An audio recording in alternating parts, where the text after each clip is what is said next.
বিএনপির চেয়ারপারসন বেগম খালেদা জিয়া খুবই গুরুতর অসুস্থ। নিঃসন্দেহে বেগম খালেদা জিয়া বাংলাদেশের অন্যতম একজন জনপ্রিয় নেত্রী। মন সৃষ্টিকর্তা তাকে যাতে দ্রুত সুস্থ করে দেন সেই দোয়া করি। কিন্তু কথা হচ্ছে যে বেগম খালেদা জিয়া এত গুরুতর অসুস্থ অবস্থায় হাসপাতালে ভর্তি থাকা সত্ত্বেও তার পুত্র তারেক রহমান কেন বাংলাদেশে আসছে না বা আসতে চাচ্ছেন না, এর কারণ কি?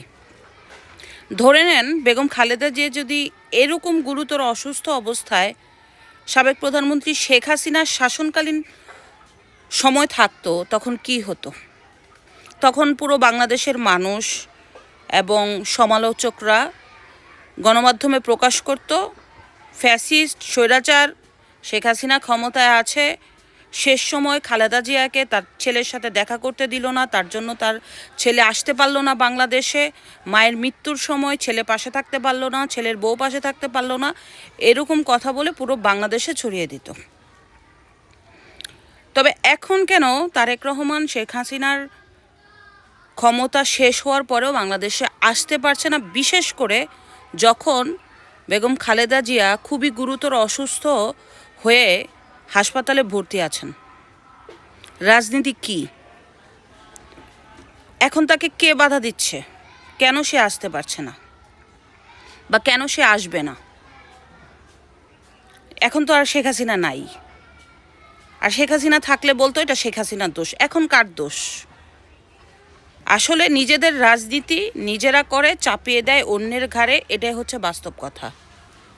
মায়ের গুরুতর অবস্থায় সে দেশে ফিরতে পারছে না বা আসছে না, এখন তার দল মোটামুটি ক্ষমতায়, তার নেতাকর্মীরা বাহিরে, কেউ জেলে নাই, তার নেতাকর্মীরা দিব্যি ক্ষমতাবান চেয়ারে বসে আছে, মানে অদৃশ্য ক্ষমতায়।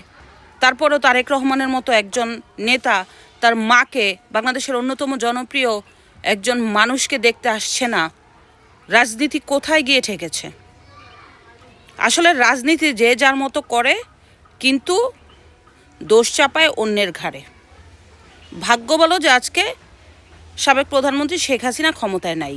ক্ষমতায় থাকলেই তো কি অবস্থা হতো আপনারা একটু চিন্তা করেন। নিজেদের রাজনীতি নিজেরা করে, অথচ দোষ চাপায় অন্যের ঘাড়ে। এই অভ্যাসগুলি পরিত্যাগ করা উচিত।